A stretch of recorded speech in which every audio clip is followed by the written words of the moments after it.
याद कीजिए जब लालू प्रसाद और राबड़ी देवी जी का राज था, इस देश में, इस राज्य में पंचायती राज के चुनाव हुए थे, लेकिन उस वक्त जो अधिकार मिलना चाहिए था संपूर्ण समाज को, वो अधिकार नहीं दिया गया था। चाहे वो हमारे अनुसूचित समाज के भाई बंधु हो या ईबीसी ओबीसी समाज के बंधु। अन्य जो राजनीतिक दल आज उनके नाम को लेकर राजनीति करने की कोशिश करते हैं, वो कांग्रेस हो, राष्ट्रीय जनता दल हो या उनको समर्थन देने वाली यूपीए की जो भी पार्टियां, उन सभी का इतिहास उठा के देखेंगे तो बाबा साहब को राजनीतिक रूप से कमजोर करने का इतिहास उन लोगों का रहा। बाबा साहब के विचारों को कमजोर करने का इतिहास रहा। बाबा साहब को चुनाव में हराने का उनका इतिहास रहा। बाबा साहब को सामाजिक रूप से अपमानित करने का उनका इतिहास रहा।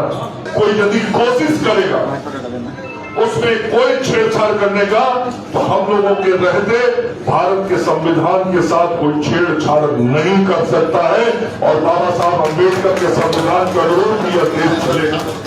मैं सबसे पहले बाबा साहब भीमराव अम्बेडकर जी के चरणों में अपनी श्रद्धांजलि निवेदित करता हूँ, उन्हें अपना प्रणाम निवेदित करता हूँ। एक ऐसा शख्स, एक भारत माता के ऐसे सपूत जिन्होंने आजादी के बाद देश को लोकतांत्रिक पद्धति और लोकतांत्रिक व्यवस्था से चलने की राह दिखाई, जिन्होंने इस देश को संविधान देने में अपनी महती भूमिका का निर्वहन किया, जिन्होंने संविधान का निर्माण किया और जिस संविधान की शपथ लेकर हम इस देश के संपूर्ण संवैधानिक व्यवस्थाओं का संचालन करते हैं, वैसे संविधान निर्माता बाबा साहब भीमराव अम्बेडकर जी की आज जन्म जयंती है। निश्चित रूप से आज उनके जन्म जयंती के दिन पर हम सब लोग इस बात के लिए संकल्पित होते हैं कि बाबा साहब ने जो संविधान हम सब लोगों के हाथों में दिया, उस संविधान के अनुरूप हम देश को चलाने का काम करेंगे, देश के निर्माण में अपनी भूमिका का निर्वहन करेंगे। और यह बात मैं बार बार कहना चाहता हूं कि जब तक भारतीय जनता पार्टी है, जब तक एनडीए है और जब तक हमारे साथ आदरणीय नरेंद्र मोदी और श्री नीतीश कुमार जैसा नेता और नेतृत्व है, निश्चित रूप से हम भारत के संविधान जिसको बाबा साहब अम्बेडकर जी ने बनाया था, इस देश को उसी अनुरूप चलाते रहेंगे। कोई यदि कोशिश करेगा उसमें कोई छेड़छाड़ करने का, तो हम लोगों के रहते भारत के संविधान के साथ कोई छेड़छाड़ नहीं कर सकता है और बाबा साहब अम्बेडकर के संविधान के अनुरूप यह देश चलेगा। कुछ लोगों ने यह प्रयास किया, याद कीजिए जब लालू प्रसाद और राबड़ी देवी जी का राज था, इस देश में, इस राज्य में पंचायती राज के चुनाव हुए थे, लेकिन उस वक्त जो अधिकार मिलना चाहिए था संपूर्ण समाज को, वो अधिकार नहीं दिया गया था। चाहे वो हमारे अनुसूचित समाज के भाई बंधु हो या ईबीसी ओबीसी समाज के बंधु। बाबा साहब अम्बेडकर ने यह हम सब लोगों को बताया है कि इस देश के संपूर्ण समग्र विकास के लिए यह संविधान है और उसके लिए समाज के सभी लोगों के विकास को ध्यान में केंद्र में रख के हमको काम करना है।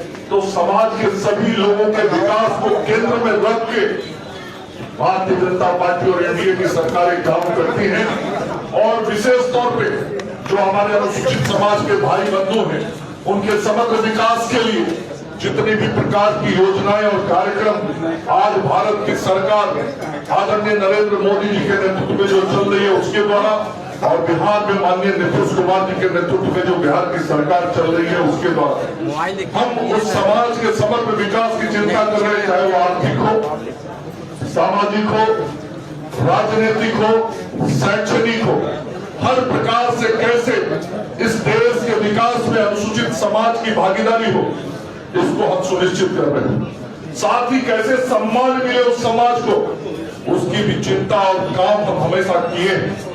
मैं केवल इतना जरूर ध्यान दिलाना चाहूंगा कि बाबा साहब अम्बेडकर के नाम तो बहुत लोग लेते हैं, बहुत लोग राजनीतिक लाभ उनके नाम के साथ उठाना चाहते हैं, लेकिन वास्तव में बाबा साहब को सम्मान देने का काम किया तो भारतीय जनता पार्टी और एनडीए ने किया था। बाबा साहब के जीवन में वैसे 5 महत्वपूर्ण स्थान जहां उन्होंने जन्म लिया, जहां शिक्षा ग्रहण किया, जहां उन्होंने काम कर्म किया, विदेश में भी जहां पर उन्होंने शिक्षा ग्रहण की, जहां उनका प्राण त्याग हुआ, वैसे सभी स्थानों को पंच तीर्थ का नाम दे तीर्थ के रूप में उसको स्थापित करने का काम इस देश के यशस्वी प्रधानमंत्री आदरणीय नरेंद्र मोदी जी ने किया। किसी कांग्रेस की सरकार और अन्य सरकारों में नहीं। अन्य जो राजनीतिक दल आज उनके नाम को लेकर राजनीति करने की कोशिश करते हैं, वो कांग्रेस हो, राष्ट्रीय जनता दल हो या उनको समर्थन देने वाले यूपीए की जो भी पार्टियां, उन सभी का इतिहास उठा के देखेंगे तो बाबा साहब को राजनीतिक रूप से कमजोर करने का इतिहास उन लोगों का रहा। बाबा साहब के विचारों को कमजोर करने का इतिहास रहा। बाबा साहब को चुनाव में हराने का उनका इतिहास रहा। बाबा साहब को सामाजिक रूप से अपमानित करने का उनका इतिहास रहा।